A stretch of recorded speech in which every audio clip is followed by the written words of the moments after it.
সুবহানাল্লাহ সুবহানাল্লাহ সুবহানাল্লাহ সুবহানাল্লাহ সুবহানাল্লাহ সুবহানাল্লাহ সুবহানাল্লাহ সুবহানাল্লাহ সুবহানাল্লাহ আলহামদুলিল্লাহ আলহামদুলিল্লাহ আলহামদুলিল্লাহ আলহামদুলিল্লাহ আলহামদুলিল্লাহ আলহামদুলিল্লাহ আলহামদুলিল্লাহ আলহামদুলিল্লাহ আলহামদুলিল্লাহ আলহামদুলিল্লাহ আলহামদুলিল্লাহ আলহামদুলিল্লাহ আল্লাহু আকবার আল্লাহু আকবার আল্লাহু আকবার আল্লাহু আকবার আল্লাহু আকবার আল্লাহু আকবার আল্লাহু আকবার আল্লাহু আকবার আল্লাহু আকবার আল্লাহু আকবার আল্লাহু আকবার আল্লাহু আকবার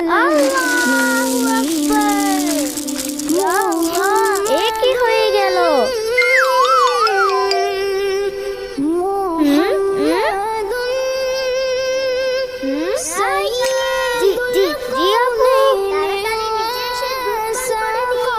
আসছি, থামো, কোথায় যাচ্ছ?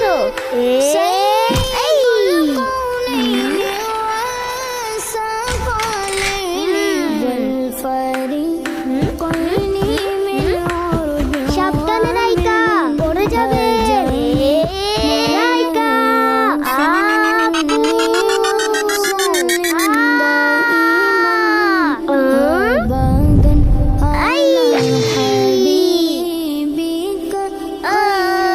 রাইকা, দেখলেন তো পড়ে গেছে, বেশি লাগেনি তো?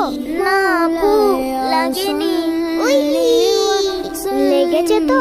আমি আপনাকে কতবার বুঝিয়েছি ধীরে চলুন আর সিঁড়ি দিয়ে সর্বদা সাবধানে নামুন, এবং নামার সময় সুবহানাল্লাহ ও সিঁড়ি দিয়ে উপরে ওঠার সময় আল্লাহু আকবার ওজিফা পাঠ করুন। এখানে এসে বসুন, আমি আপনার জন্য দুধে হলুদ মিশিয়ে আনছি, এতে আপনি ব্যথায় আরাম পাবেন। না, আমাকে এমনিই দিয়ে দিন।